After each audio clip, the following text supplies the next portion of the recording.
नमस्कार, मी सुवर्णा जोशी. जगाच्या पाठीवर या विशेष बुलेटिनमध्ये आपल्या सगळ्यांचं स्वागत. जगभरात काय घडतंय बघणार आहोत वेगवान स्वरूपात. कोरोना लसीच्या उपलब्धतेबाबत चीन आता संबंधित देशांशी सहकार्य वाढवणार आहे. त्यासाठी कोवॅक्स हा जागतिक उपक्रम हाती घेण्यात आला आहे. चीनचे परराष्ट्रमंत्री यू चुनयांग यांनी एक पत्रक काढून ही माहिती दिली आहे. चीननं गावी द वॅक्सिन अलायन्स यांच्याशी कोवॅक्समध्ये सहभागी होण्याबाबत एक करार केला. चीनच्या मेनलँडमध्ये कोविड-19चे 21 रुग्ण आढळले आहेत. हे सगळे रुग्ण बाहेरून आलेले आहेत. मात्र कोरोनामुळे एकही मृत्यू झालेला नाही. बाहेरून आलेले एकूण 2972 रुग्ण आहेत. त्यातील 2766 रुग्ण बरे झालेत अशी माहिती मिळते. आतापर्यंत 85,521 रुग्णसंख्या झाली आहे. त्यातील 4,634 मृत्यू मेनलँड भागातले आहेत. ब्राझीलच्या रिओ दी जेनेरिओमधील सर्वात मोठी झोपडपट्टी असलेल्या रोशिना या भागात कोविड-19ची चाचणी करण्यात आली. या भागात कोरोनाचा झपाट्यानं प्रसार होतोय. एका स्वयंसेवी संस्थेनं केलेल्या टेस्ट नंतर हा प्रसार वाढत असल्याचं लक्षात आलं. ब्राझीलमध्ये दररोज 45,000पेक्षा जास्त रुग्ण आढळत आहेत, तर 1,000 मृत्यू होत आहेत. मात्र कोरोनाचा प्रसार रोखण्यासाठी सरकार काहीच करत नसल्याचं या झोपडपट्टीमधल्या लोकांचं म्हणणं आहे. कोरोना प्रसारावर नियंत्रण मिळवण्यासाठी झेक रिपब्लिकमध्ये निर्बंध आणखी कडक करण्यात आले आहेत. आयसीयूची गरज असलेल्या रुग्णांच्या संख्येत वाढ होतीये असं आरोग्य खात्यानं स्पष्ट केलंय. त्यामुळे येत्या सोमवारपासून सगळी थिएटर, सिनेमागृह, प्राणी संग्रहालय, इंडोर जलतरण तलाव पुढचे 2 आठवडे तरी बंद राहणार आहेत. तसंच सगळ्या इंडोर गेम्सवरही बंदी घालण्यात आली आहे. मध्य आणि पूर्व युरोपमध्ये कोरोनाचा प्रसार जास्त आहे, तर मैदानावरील खेळात फक्त 20 जणांनाच सहभागी होण्याची परवानगी आहे. कोरोना संकटाचा अर्थव्यवस्थेला मोठा फटका बसला आहे. त्यामुळे यावर्षीच्या शेवटी ब्राझीलमधील जवळपास 15 कोटी लोक अत्यंत गरिबीचा सामना करणार असल्याचं वर्ल्ड बँकेकडून सांगण्यात आलंय. ब्राझीलमध्ये दारिद्र्य ही आधीच मोठी समस्या आहे. अधिकाऱ्यांनी दिलेल्या माहितीनुसार ऑगस्ट 2019 ते ऑगस्ट 2020 अन्नाचा दर 8.83% वाढलाय. कोरोना काळात किमतींमध्येही वाढ झाल्यानं हातावर पोट असणाऱ्यांवर उपासमारीची वेळ आली आहे. देशाच्या 8 दिवसीय राष्ट्रीय दिवसाच्या सुट्टी दरम्यान चीनला एकूण 637 मिलियन देशांतर्गत पर्यटकांमधून 466.5 बिलियन युआन इतकं उत्पन्न मिळालं आहे. 1 ऑक्टोबरपासून सुरू असलेल्या राष्ट्रीय दिवसाच्या सुट्टी दरम्यान देशभरातील हजारो निसर्गरम्य ठिकाणांना पर्यटकांनी भेटी दिलेल्या आहेत. अर्ध्या दरात तिकीट किंवा विनामूल्य प्रवेश या उपाययोजना तिथं राबवल्या जात असल्याचा हा परिणाम आहे. तसंच पर्यटन स्थळांनी कोरोनाचं संक्रमण रोखता यावं यासाठीही योग्य ती काळजी घेतलेली होती.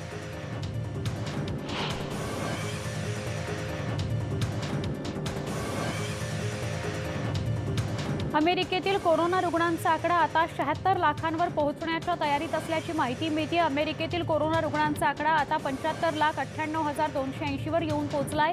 तर आतापर्यंत 2,12,657 लोकांचा मृत्यू झालाय. ऑक्टोबरच्या पहिल्या आठवड्यामध्ये दर दिवशी सरासरी 45,000 नवीन कोरोना रुग्णांची नोंद झाली आहे. तर 31 ऑक्टोबरपर्यंत अमेरिकेतील मृतांचा आकडा 2,24,000 ते 2,33,000पर्यंत पोहोचण्याची शक्यता वर्तवण्यात येते. मिशिगनमध्ये देशातील राज्य आणि स्थानिक निवडणूक अधिकारी तरुण कामगार कर्मचाऱ्यांच्या निवडणुकांसाठी भरती करण्याच्या प्रयत्नात आहेत. अनेक वर्षांपासून निवडणुकांसाठी काम करणाऱ्यांना कोरोना व्हायरस संक्रमणाची भीती वाटत असल्यानं तरुण पिढीला भरती करण्याचे प्रयत्न केले जात आहेत.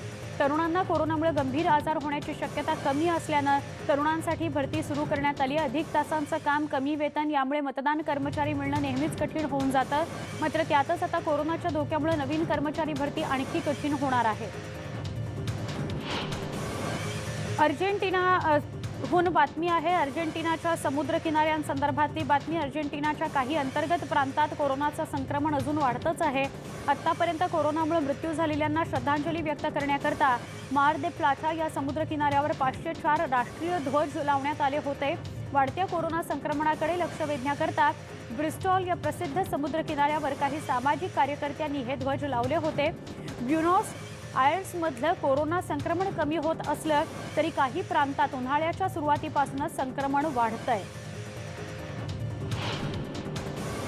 कोरोना कोरोनाकडे बघण्याचा आपला दृष्टिकोन हा इतरांपेक्षा वेगळा असल्यानं ऑगस्टपासून आपण व्हाईट हाऊसमध्ये गेलो नसल्याचं सर्वोच्च नियामक मंडळातील बहुसंख्य नेते मिच मॅककॉनल यांनी सांगितलं। कोरोनाला कसं हाताळावं याबद्दलची माझी मतं ही इतर नेत्यांपेक्षा वेगळी होती। मी सुचवल्याप्रमाणे सिनेटमध्ये आम्ही मास्क आणि सोशल डिस्टन्सिंगचं पालन करत होतो, मात्र व्हाईट हाऊसमधील सगळ्यांचा कोरोनाबाबतचा दृष्टिकोन वेगळा होता। त्यामुळे व्हाईट हाऊसमध्ये जाणं असुरक्षित वाटल्यानं ऑगस्टपासून तिथे गेलो नसल्याचं मॅककॉनल म्हणाले।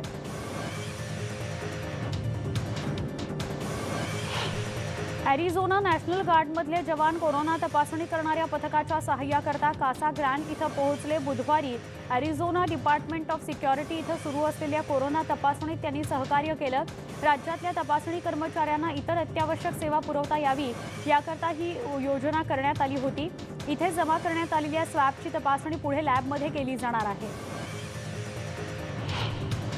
राष्ट्राध्यक्ष डोनाल्ड ट्रम्प यांनी अचानक बोलणी थांबवलेल्या कोरोना व्हायरस मदत पॅकेजवर पुन्हा बोलणी करायला सभागृह सभापती नॅन्सी पेलोसी यांनी तयारी दाखवली आहे। एअरलाईन उद्योगाला चालना देणारं विधेयक आणि कोरोनाचा नाश करण्यासाठी राष्ट्रीय रणनीतीचा एक भाग म्हणून आवश्यक असणारं असं विधेयक ज्यात कोविड चाचणी, ट्रेसिंग आणि हेल्थ प्रोटोकॉलचा समावेश असेल अशा विधेयकावर चर्चा करण्याची पेलोसी यांनी तयारी दर्शवली आहे।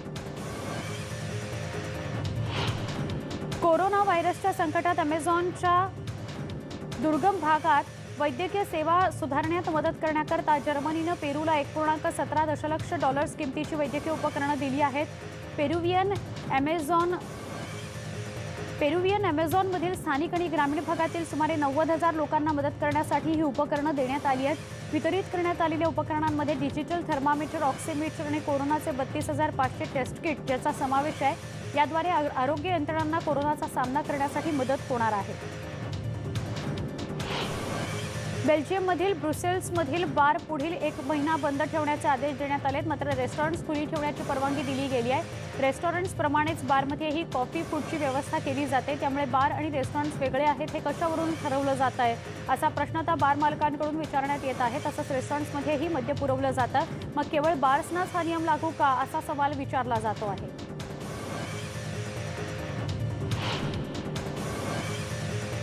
स्पेनमध्ये रुग्णांची वाढ कमी झाली असून देश स्थिरतेच्या टप्प्यात जात असल्याचं एका उच्च अधिकाऱ्यानं सांगितलं। स्पेनमध्ये एका दिवसात 12,423 नव्या रुग्णांची नोंद झाली। 126 जणांचा कोरोनामुळे मृत्यू झाला आहे, तर स्पेनमधील कोरोना हॉटस्पॉट माद्रिदमधील लॉकडाऊन शिथिल करण्यात आलेला आहे। स्पेनमध्ये एकूण कोरोना रुग्णांची संख्या 8,48,324 वर जाऊन पोहोचली आहे। स्पेनमधील कोरोना रुग्णांची संख्या वाढत असली तरी त्याचं प्रमाण सुरुवातीच्या घटनांच्या तुलनेमध्ये कमी असल्याचं अधिकाऱ्यांकडून सांगण्यात आलं।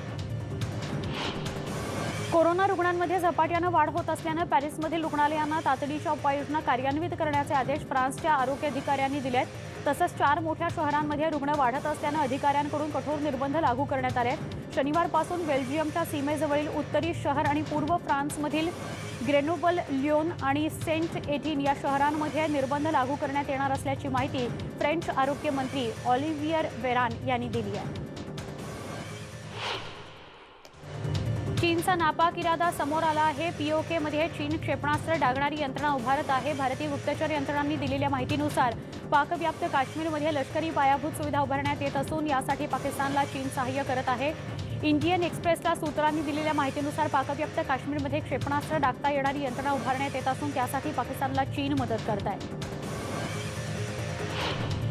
अमेरिकेचे अध्यक्ष डोनाल्ड ट्रम्प यांनी जनमत न आजमावता H-1B व्हिसावर नवे निर्बंध घातले असल्याची टीका डेमोक्रॅटिक पक्षानं केली आहे। अमेरिकेत 3 नोव्हेंबर रोजी अध्यक्षपदाची निवडणूक होणार असून त्यापूर्वी राजकीय लाभ उठवण्याचा ट्रम्प यांनी केलेला हा प्रयत्न आहे असंही डेमोक्रॅटिक पक्षानं म्हटलं आहे। H-1B व्हिसावर घालण्यात आलेल्या नव्या निर्बंधांचा फटका माहिती तंत्रज्ञान क्षेत्रातील हजारो भारतीयांना बसणार आहे। अमेरिकेच्या उपाध्यक्षपदाच्या निवडणुकीतील एकमेव वादविवादात कोरोना, चीन आणि वातावरणातील बदल, सर्वोच्च न्यायालयात नियुक्त करण्यात आलेले न्यायाधीश, जात इत्यादी प्रश्नांवर जोरदार चर्चा झाली। उपाध्यक्ष माईक पेन्स आणि सिनेट सदस्य कमला हॅरिस यांनी उपरोक्त मुद्द्यांवर आपलं म्हणणं मांडलं, तर अमेरिकेच्या इतिहासामध्ये कोणत्याही अध्यक्षाचं प्रशासन इतकं अपयशी ठरलं नसेल अशा परखड शब्दात कोरोना स्थिती हाताळण्यावरून कमला हॅरिस यांनी ट्रम्प प्रशासनावर टीका केली। कोरोनाच्या संसर्गाला अटकाव करण्याकरता विविध पातळीवर प्रयत्न सुरू आहेत। संशोधनही करण्यात येत आहे। शहरातील प्रदूषण, विशेषतः नायट्रोजन डायऑक्साईडच्या संपर्कात अधिक काळ राहिल्यामुळे कोरोना विषाणू अधिक घातक ठरू शकतो असा दावा इनोव्हेशन जर्नलमध्ये प्रकाशित करण्यात आलेल्या संशोधनात करण्यात आला आहे। अमेरिकेतील 3122 काउंटीमध्ये जानेवारी ते जुलै दरम्यान प्रदूषक PM 2.5 नायट्रोजन डायऑक्साईड आणि ओझोन यांचं विश्लेषण करण्यात आलं आहे। कोरोना विषाणूचा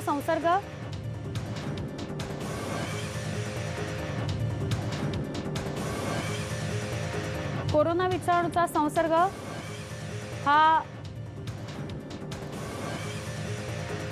आणि खनिज तेल विक्रीतून मिळणारं उत्पन्न घटलंय, त्यामुळे व्हेनेझुएलाची अर्थव्यवस्था सलग 7व्या वर्षी मंदीच्या फेऱ्यात आहे।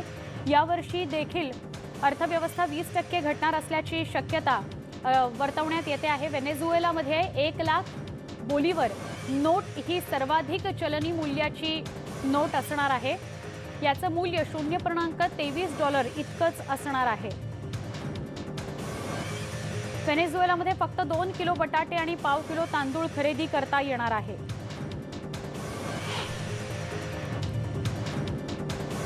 गव्हर्नर ग्रेटचेन यांचं अपहरण करून त्यांच्या सुट्टी घालवत असलेल्या घरात बंदी ठेवण्याचा 6 जणांनी प्रयत्न केल्याची माहिती समोर आली आहे। या 6 जणांमधील 4 जणांनी काही कारणास्तव विचमर यांची भेट घेण्याची योजना आखली होती, मात्र पोलिसांना गुप्तचर यंत्रणांकडून मिळालेल्या माहितीवर हा कट समोर आला आहे।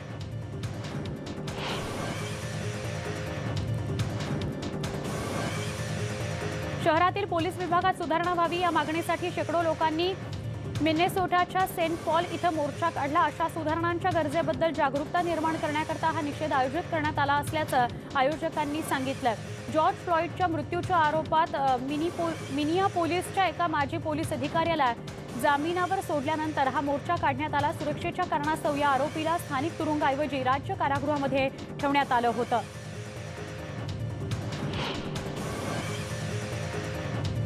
सहाव्या किंग फिलिपच्या बार्सिलोना दौऱ्याच्या आदल्या दिवशी कॅटलानच्या स्वातंत्र्य समर्थकांनी सार्वजनिक चौकामध्ये राजाची छायाचित्र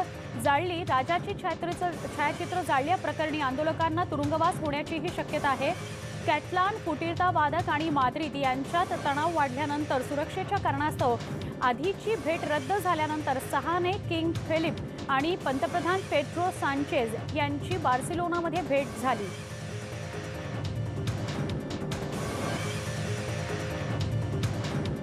बातमी इंडोनेशियामधून। इंडोनेशियातील अनेक शहरांमध्ये हिंसक निदर्शनं करण्यात आली। हजारो संतापलेल्या विद्यार्थी आणि कामगारांनी कामगार हक्क नष्ट करणाऱ्या आणि पर्यावरणाला हानी पोहोचवणाऱ्या नवीन कायद्याचा विरोध केला। जकार्ताच्या राष्ट्रपती राजवाड्याजवळ दगडफेक करणारे निदर्शक आणि पोलिसांमध्ये संघर्ष झाला। पोलिसांनी कामगार आणि विद्यार्थ्यांसह आंदोलकांना पांगवण्याचा प्रयत्न केला, मात्र यावेळी राष्ट्राध्यक्ष जोको विडोदो मध्य कालिमंतन प्रांताच्या दौऱ्यावर गेले होते।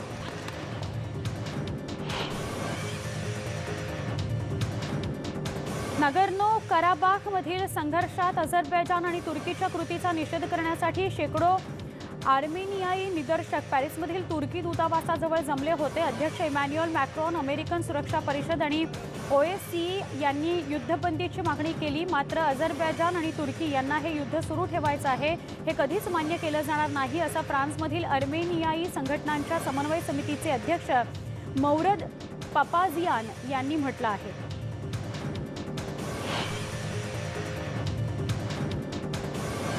मॉस्को अर्मेनिया आणि अझरबैजानला विरोध करत नागोर्नो कराबाखमधील संघर्षात मध्यस्थी करण्यास तयार असल्याची माहिती रशियन परराष्ट्र मंत्रालयाने दिली आहे।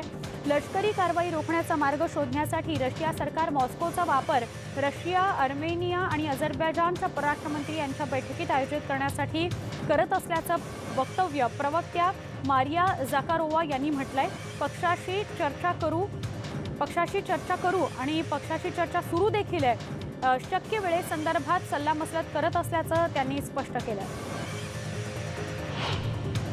दक्षिण कोरियन बंदर या शहरामध्ये शुक्रवारी पहाटे एका उंच इमारतीला आग लागली। आग पसरल्याने अनेक लोक किरकोळ जखमी झाले असल्याचं एका अधिकाऱ्यानं सांगितलं।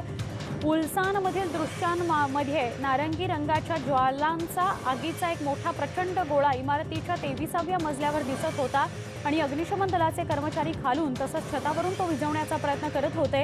या दुर्घटनेमध्ये एकही मृत्यू किंवा गंभीर जखमी कुणी झालं नाही अशी माहिती समोर येते।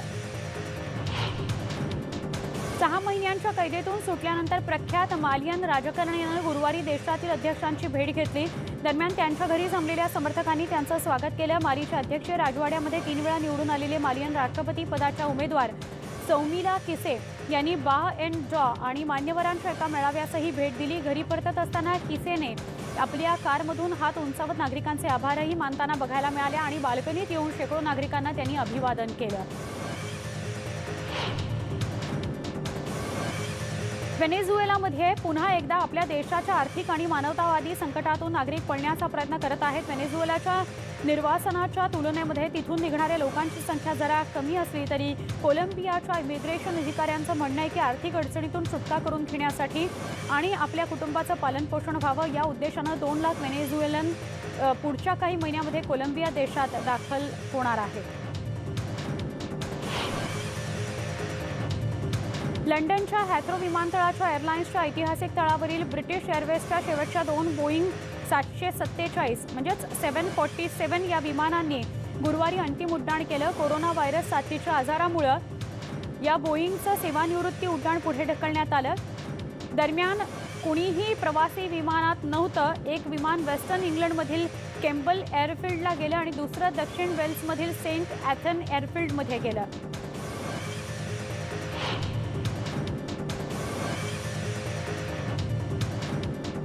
स्वीडिश नोबेल कमिटीनं गुरुवारी 77 वर्षाच्या अमेरिकन कवयित्री लुईज ग्लूक यांना यंदाचा साहित्यातील नोबेल पुरस्कार जाहीर केलाय। हे नोबेल पुरस्कार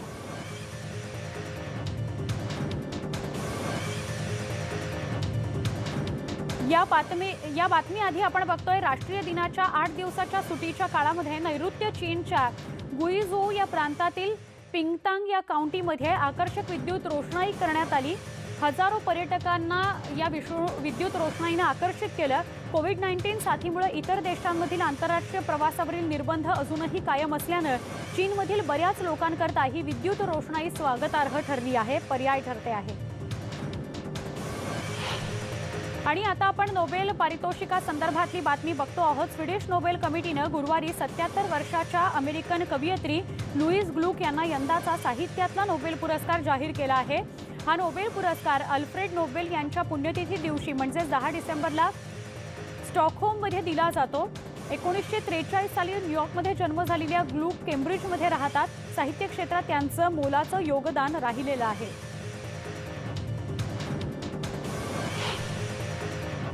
जगाच्या पाठीवर या बुलेटिनमध्ये इथेच थांबतो आहोत। ताज्या बातम्यांसाठी पहा फक्त न्यूज 18 लोकमत।